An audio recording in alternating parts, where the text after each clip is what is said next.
ಈ ಬಾರಿಯ SSLC ವಿದ್ಯಾರ್ಥಿಗಳಿಗೆ ನಿಜಕ್ಕೂ ಸಂಭ್ರಮದ ಕ್ಷಣ ಅನಿಸುತ್ತೆ. ಅತ್ಯುತ್ತಮವಾದಂಥ ರಿಸಲ್ಟ್ ಈ ಬಾರಿಯ ಫಲಿತಾಂಶದಲ್ಲಿ ಬಂದಿದೆ. ಸುಮಾರು 81.19% SSLC ಫಲಿತಾಂಶ ಬಂದಿರೋದು ನಿಜಕ್ಕೂ ಒಂದು ರೀತಿಯಂಥ ಸಂತೋಷದ ವಿಷಯ. ಅದರಲ್ಲೂ ಟಾಪರ್ಸ್ ನನ್ನ ಜೊತೆ ಸ್ಟುಡಿಯೋದಲ್ಲಿ ಚರ್ಚೆಯಲ್ಲಿದ್ದಾರೆ. ಜೊತೆಯಾಗಿದ್ದಾನೆ ಸಾತ್ವಿಕ್. 616 ಅಂಕಗಳನ್ನು ಪಡೆದು ಒನ್ ಆಫ್ ದಿ ಟಾಪರ್ ಅನ್ಸ್ಕೊಂಡು Sathvik, welcome to the show. ಯಾವ school Sathvik? Poorna Prajna education, PPC again. ಪೂರ್ಣ ಪ್ರಜ್ಞದ ತ್ರಿಮೂರ್ತಿಗಳು ಇಲ್ಲಿದ್ದೀರಿ. ಓಕೆ, 616 ಅಂಕಗಳು. ನಿಮ್ಮ ಮತ್ತೊಬ್ಬ ಸ್ಟೂಡೆಂಟ್ ಮೈಥಿಲಿ 620 ಪಡೆದುಕೊಂಡಿದ್ದಾರೆ. ಏನು ಅನ್ಸುತ್ತೆ? ಏನಿಲ್ಲ ಅಂದರೆ ಶುರುವಿಂದನೂ ಅವ್ಳು ಚೆನ್ನಾಗೇ ಓದ್ತಾ ಇದ್ಲು, ಅಂದರೆ ತುಂಬ ಕ್ಲೋಸ್ ಆಗೇ ಇರ್ತಾ ಇದ್ವಿ. ಓಕೆ, ಸೊ 4 ಮಾರ್ಕ್ಸ್ ಡಿಫ್ರೆನ್ಸ್ ಬಂತಲ್ಲ ಅನ್ನೋ ಬೇಜಾರಿದೆಯಾ? ಇಲ್ಲ, ಹಾಗೇನಿಲ್ಲ. ಎಲ್ಲ ಫ್ರೆಂಡ್ಸ್ ಅಲ್ವಾ. ಯಾವ ಸಬ್ಜೆಕ್ಟಲ್ಲಿ ಹೋಯ್ತು 4 ಮಾರ್ಕ್? ಸೈನ್ಸಲ್ಲಿ ಕಡಿಮೆ ಬಂತು ನನಗೆ, 96 ಬಂತು.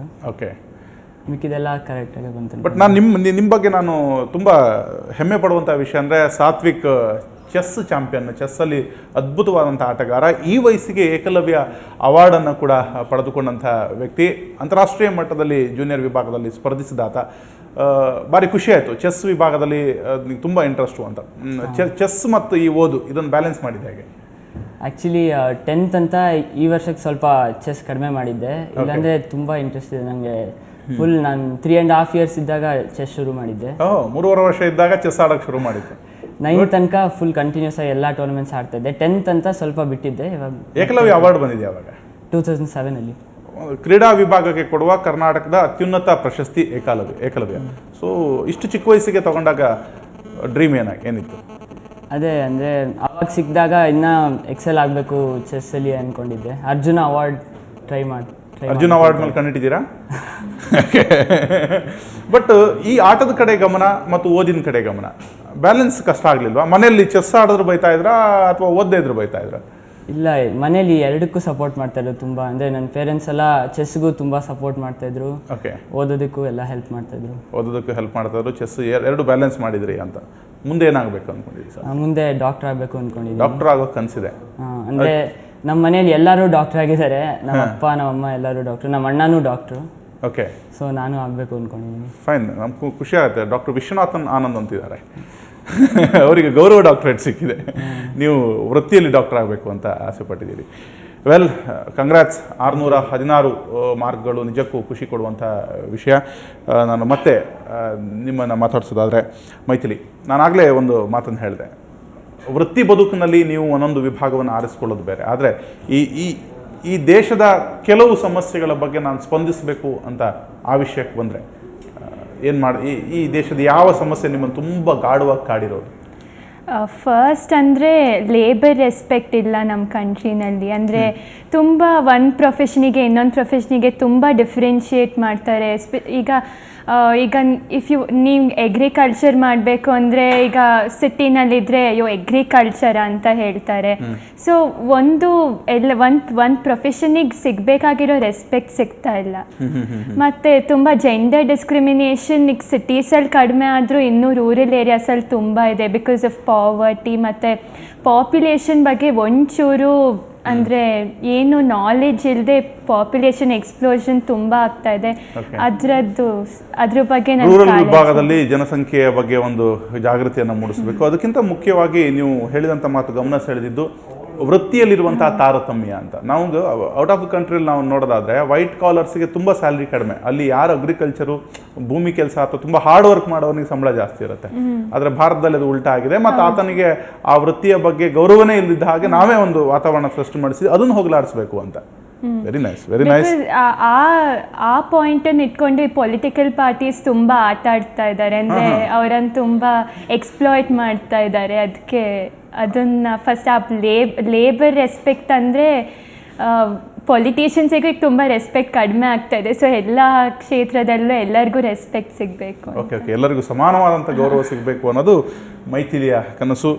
ಮಾಧುರ್ಯ, ನೀವು ಸಾಮಾನ್ಯವಾಗಿ ಈ ಸಾಮಾಜಿಕವಾದಂಥ ನ್ಯೂನತೆಗಳನ್ನು ಗಮನಿಸಿರೋದು, ನಿಮ್ಮ ಗಮನಕ್ಕೆ ಬಂದಿರೋವಂಥದ್ದು ಯಾವುದು? ಸರಿಪಡಿಸಬೇಕು, ನಾನೇನಾದರೂ ಈ ಸಮಾಜಕ್ಕೆ ಈ ಕ್ಷೇತ್ರಕ್ಕೆ ಮಾಡಬೇಕು ಅಂದರೆ ಯಾವ ಕ್ಷೇತ್ರ ನಿಮ್ಮನ್ನು ಗಮನ ಸೆಳೆದಿದೆ?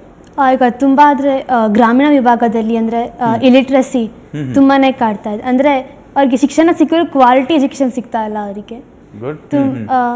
ಅದ್ರ ಬಗ್ಗೆ ಸ್ವಲ್ಪ ಅಂದರೆ ಓಕೆ, ಅಲ್ಲಿ ಒಂದು ಕ್ವಾಲಿಟಿ ಎಜುಕೇಷನ್ ಇಲ್ಲ ಅಂತ ನಿಮ್ಮ ಗಮನಕ್ಕೆ ಬಂದ ಹಾಗೆ ನಿಮಗೆ ಸಿಕ್ಕಂಥ ಎಜುಕೇಷನಲ್ಲಿ ಯಾವ ಅಂಶ ಅವ್ರಿಗೆ ಸಿಗ್ತಾ ಇಲ್ಲ? ನಿಮಗೆ ಏನೆಲ್ಲ ಸಿಕ್ತು, ಅವ್ರಿಗೆ ಏನೆಲ್ಲ ಸಿಗ್ತಾ ಇಲ್ಲ? ಅಂದರೆ ಅವ್ರಲ್ಲಿ ಒಂದು ಬುಕ್ ಕೊಟ್ಟು ಅಂದರೆ ಅರ್ಥ ಆಗುವಾಗ ಅಂದರೆ ಅಲ್ಲಿ ಶಿಕ್ಷಕರೇ ಇರ್ಬೋದು, ಅರ್ಥ ಆಗುವಾಗೆ ಪಾಠ ಮಾಡದೆ ಆ ಥರ ಏನು ಸೌಲಭ್ಯಗಳು ಸಿಗ್ತಾ ಇಲ್ಲ ಅವ್ರಿಗೆ. ನಾನು ಆ ಥರ ಅವ್ರಿಗೆ ಅಂದರೆ ಅವ್ರಿಗೆ ಅವ್ರು ಓದ್ತಾ ಇರುವಂಥ ಪಾಠ ತುಂಬ ಅರ್ಥೈಸಿ ಹೇಳುವಂಥ ಶಿಕ್ಷಕರು ಬೇಕು, ಅಥವಾ ಅದನ್ನ ಅರ್ಥ ಮಾಡಿಸ್ಬೇಕು. ಅದ್ರ ಜೊತೆಗೆ ಸೌಲಭ್ಯಗಳು. ಈ ಎಷ್ಟೋ ಮಕ್ಕಳು ದಿನದ 2 ಗಂಟೆ 4 ಗಂಟೆನ ಶಾಲೆಗೆ ಬರೋದಕ್ಕೆ ನಡ್ಕೊಂಡು ಹೋಗಬೇಕು ಅಥವಾ ಬಸ್ಸಲ್ಲಿ ಹೋಗಬೇಕು, ಸಮಥಿಂಗ್ ಆ ಥರದ ಒಂದು ವ್ಯವಸ್ಥೆ ಇದೆ. ಅದನ್ನೆಲ್ಲ ಹೋಗಲಾಡಿಸ್ಬೇಕು. ಗ್ರಾಮೀಣ ಭಾಗಕ್ಕೆ ಒಂದು ಎಜುಕೇಷನ್ ಸಿಗಬೇಕು ಅನ್ನೋದು ನಿಮ್ಮ ಕನಸು. ಕ್ಷಮ ನಿಮಗೆ? ನನ್ಗನ್ಸೋದು ನಮ್ಮ ದೇಶದಲ್ಲಿ ಭ್ರಷ್ಟಾಚಾರನೇ ಬೇರೆ ಎಲ್ಲ ಸಮಸ್ಯೆಗಳಿಗೂ ಕಾರಣ. ಅದಕ್ಕೆ ಫಸ್ಟ್ ಬೇರೆ ಸಮಸ್ಯೆಗಳನ್ನ ತೆಗಿಬೇಕಂದ್ರೆ ಭ್ರಷ್ಟಾಚಾರನ ತೆಗಿಬೇಕು. ಸೊ ಈಗ ನಾವೆಲ್ಲ ಮಿಡಿಲ್ ಕ್ಲಾಸ್, ನಮಗೆ ಗೊತ್ತಿದೆ ನಮಗೆ ಭ್ರಷ್ಟಾಚಾರ ಅನ್ನೋದು we are affected by it. So ಅದಕ್ಕೆ ನನ್ಗನ್ಸೋದು ಫಸ್ಟ್ ಭ್ರಷ್ಟಾಚಾರನ ತೆಗಿಬೇಕು ಅಂತ. ಅದು ಬಿಟ್ಟು ಬಡತನ, ಭ್ರಷ್ಟಾಚಾರ ತೆಗೆದ್ರೆ ಬಡತನನು ಭ್ರಷ್ಟಾಚಾರ ಹೋದ್ರೆ ಬಡತನ ತನ್ನಿಂತಾನಾಗಿ ಹೋಗುತ್ತೆ. ಭ್ರಷ್ಟಾಚಾರದ ವಿರುದ್ಧ ಒಂದು ದನಿ ಎತ್ತಬೇಕು ಅಂತ ನೀವು ಈಗಲೇ ಕವನ ಇದೆಲ್ಲ ಬರಿತಿದ್ವಿ. ಅದರಲ್ಲಿ ಇದ್ರ ಬಗ್ಗೆ ಏನಾದ್ರು ಏನಿಲ್ಲ, ಪರಿಸರ ಸಂರಕ್ಷಣೆ ಬಗ್ಗೆ ಬರಿತೀನಿ. ಸೊ ಪರಿಸರದ ಬಗ್ಗೆ ಜಾಸ್ತಿ ಬರ್ದಿದ್ದೀನಿ ಕವನ ಎಲ್ಲ. ಗಿಡ ನೆಡೋ ಅಭ್ಯಾಸ ಇದೆಯಾ? ನಡ್ತೀನಿ, ಯಾಕಂದ್ರೆ ನಮ್ಮ ತಂದೆ ಹಾರ್ಟಿಕಲ್ಚರಲ್ ಸೈಂಟಿಸ್ಟ್, ಪ್ರಯೋಗಗಳನ್ನೇ ಮಾಡ್ತೀರಿ ಅಂತ. ಫೈನ್. ಸಾತ್ವಿಕ್, ಸಾಮಾಜಿಕವಾದಂತಹ ಕೆಲವು ಬದಲಾವಣೆ ನೀವು ಮಾಡೋದಾದ್ರೆ ಎಲ್ಲಿ ಬದಲಾವಣೆ ಆಗಬೇಕು ಅನ್ಕೋತೀರಿ? ಅದೇ ಮೇನ್ಲಿ ಕರಪ್ಷನ್ ಹೋಗಬೇಕು. ಅದೇ ಎಲ್ಲ ಸಮಸ್ಯೆಗಳಿಗೂ ಮೂಲ ಕಾರಣ ಆಗ್ತದೆ. ಅದು ಹೋದರೆ ಆಟೋಮೆಟಿಕ್ ಆಗಿ ಬೇರೆ ಎಲ್ಲ ಸಮಸ್ಯೆನೂ ಹೋಗ್ಬೋದು ಅಂತ ನಂಗೆ ಅನಿಸ್ತಾ ಇದೆ. ಈಗ ಪಾವರ್ಟಿ ಆಗಲಿ, ಇಲ್ಲಿಟ್ರಸಿ ಆಗಲಿ, ಎಲ್ಲದಕ್ಕೂ ಮೇಯ್ನ್ ಒಂಥರ ಕರಪ್ಷನ್ನೇ ಹಿಂದೆ ಇದೆ. ಕರಪ್ಷನ್ ಅಲ್ಲಿ ತುಂಬ ರೋಲ್ ಇದೆ ಅಂತ ಹೇಳ್ತೀರಿ. ಸ್ಪೋರ್ಟ್ಸಲ್ಲಿ ನೀವು ಇರೋದ್ರಿಂದ ಅಲ್ಲಿಯೂ ಒಂದಷ್ಟು ರೀತಿಯಾದಂಥ ಒಂದು ವಿಂಗ್ಸ್ ಇರುತ್ತೆ. ಸೊ ಅಲ್ಲಿ ಏನಾದ್ರು ಒಂದು ಚೇಂಜಸ್ ಮಾಡಬೇಕು ಅಂತ ಯಾವತ್ತಾರು ಅನಿಸಿದೆಯಾ? ಅನಿಸಿದ್ರೆ ಏನು ಚೇಂಜಸ್ ಆಗಬೇಕು ಅಂತ ಅನಿಸುತ್ತೆ ನಿಮಗೆ? ಅಂದರೆ ಯೂಶಲಿ ಇವಾಗ ಕ್ರಿಕೆಟಲ್ಲಿ ಆ ಥರ ಎಲ್ಲ ಆದರೆ ಇವಾಗ ತುಂಬ ಅಲ್ಲೂ ಕರಪ್ಷನ್ ಎಲ್ಲ ನಡೆಯುತ್ತೆ. ಬಟ್ ನಂದು ಈ ಚೆಸ್ ಇರೋದ್ರಿಂದ ಅದ್ರಲ್ಲಿ ಜಾಸ್ತಿ ಏನೂ ನಡೆಯಲ್ಲ ಈ ಥರ. ಓಕೆ. ಸೊ ಅದು ನಾರ್ಮಲ್ ಆಗೇ ಹೋಗ್ತಾ ಇದೆ. ಓಕೆ, ಅಲ್ಲಿ ಒಂದು ಬದಲಾವಣೆ ಆಗಬೇಕು ಅಂತ. ಫೈನ್. ಇನ್ನು ಲಾವಣ್ಯ ಕೂಡ ನಮ್ಮ ಜೊತೆ ಸಂಪರ್ಕದಲ್ಲಿದ್ದಾರೆ, ಮಂಗಳೂರು ಸ್ಟುಡಿಯೋದಿಂದ.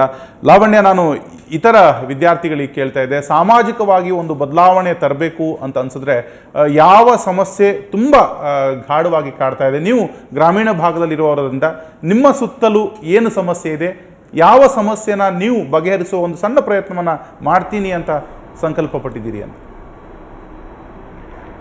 ಈಗ ಹೆಚ್ಚಿನ ಸಮಸ್ಯೆ ಅಂದರೆ ನಿರುದ್ಯೋಗ. ಎಲ್ಲರಿಗೆ ಉದ್ಯೋಗ ಸಿಗುವುದಿಲ್ಲ, ಅವರಿಗೆ ಅರ್ಹತೆ ಇದ್ರೂ ಸಹ ಉದ್ಯೋಗ ಸಿಗುವುದಿಲ್ಲ. ಅದು ಓಕೆ, ಒಂದು ಉದ್ಯೋಗ ಅವಕಾಶಕ್ಕೆ ಅರ್ಹತೆ ಇದ್ರೂ ಕೂಡ ಅವರಿಗೆ ತಲುಪಿಸ್ಬೇಕು ಅಂತ. ಇನ್ನು ಗ್ರಾಮೀಣ ಮಟ್ಟದಲ್ಲಿ, ಈಗ ನಾನು ಮೈಥಿಲಿ ಜೊತೆ ಮಾತನಾಡ್ತಾ ಅವರು ಹೇಳಿದ್ರು, ಗ್ರಾಮೀಣ ಮಟ್ಟದಲ್ಲಿ ಒಂದು ವಿದ್ಯಾರ್ಥಿಗಳಿಗೆ ಸೂಕ್ತವಾದಂತಹ ಕೆಲವು ಸೌಲಭ್ಯಗಳು ಲಭ್ಯ ಆಗಬೇಕು ಅಂತ. ನೀವು ಎದುರಿಸಿದಂಥ ಕೆಲವು ಕಷ್ಟಗಳೇನು ಅಂತ? ಈಗ ಸಿಟಿಯಲ್ಲಿ ಓದುವವರಿಗೂ ಗ್ರಾಮಾಂತರ ಭಾಗದಲ್ಲಿ ಓದುವ ವಿದ್ಯಾರ್ಥಿಗಳಿಗೆ ಇರುವಂಥ ಸಮಸ್ಯೆಗಳೇನೇನು ಅಂತ? ಹಾಗೇನು ಸಮಸ್ಯೆ ಇಲ್ಲ. ಆ ಥರದ ಯಾವ ಸಮಸ್ಯೆ ಇಲ್ಲ, ಇರುವುದರಲ್ಲಿ ನಾವು ಓದಿ ಸಂತೃಪ್ತರಾಗಿದ್ದೀವಿ ಅಂತ. ಹೌದು.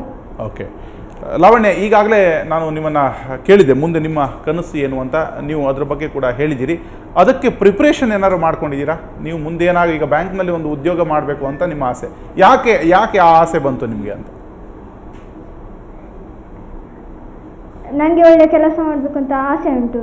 ಕೆಲಸ ಮಾಡಬೇಕು ಅಂತ ಒಂದು ಆಸೆ ಇದೆ, ಅದಕ್ಕೆ ಬ್ಯಾಂಕಲ್ಲೇ ಕೆಲಸ ಮಾಡಬೇಕಂತ ಯಾಕೆ ಆಸೆ ಅಂತ? ನನಗೆ ಅದರಲ್ಲಿ ಇಂಟ್ರೆಸ್ಟ್ ಉಂಟು. ಬ್ಯಾಂಕಲ್ಲಿ ಇಂಟ್ರೆಸ್ಟ್, ಅಕೌಂಟೆನ್ಸಿಯಲ್ಲಿ ನೀವು ಸ್ವಲ್ಪ ಹುಷಾರಿದ್ದೀರಿ. ಮ್ಯಾಥಮೆಟಿಕ್ಸ್ ಈಸಿನಾ ನಿಮಗೆ? ಈ ಬಾರಿ ಎಷ್ಟು ಮಾರ್ಕ್ಸ್ ತೆಗೆದಿದ್ದೀರಿ ಮ್ಯಾಥ್ಸಲ್ಲಿ? ನನಗೆ ಯಾವುದ್ರಲ್ಲಿ ಎಷ್ಟು ಮಾರ್ಕ್ ಅಂತ ಸರಿ ಗೊತ್ತಿಲ್ಲ. ಓಕೆ, ಒಟ್ಟು ಮಾರ್ಕ್ಗಳ ಬಗ್ಗೆ ಅಷ್ಟೇ ನಿಮಗೆ ಮಾಹಿತಿ ಬಂದಿದೆ ಅಂತ. ಓಕೆ ಲಾವಣ್ಯ, ನಿಮ್ಮ ಜೊತೆ ನಾನು ಮತ್ತೆ ಮಾತನಾಡ್ತೀನಿ.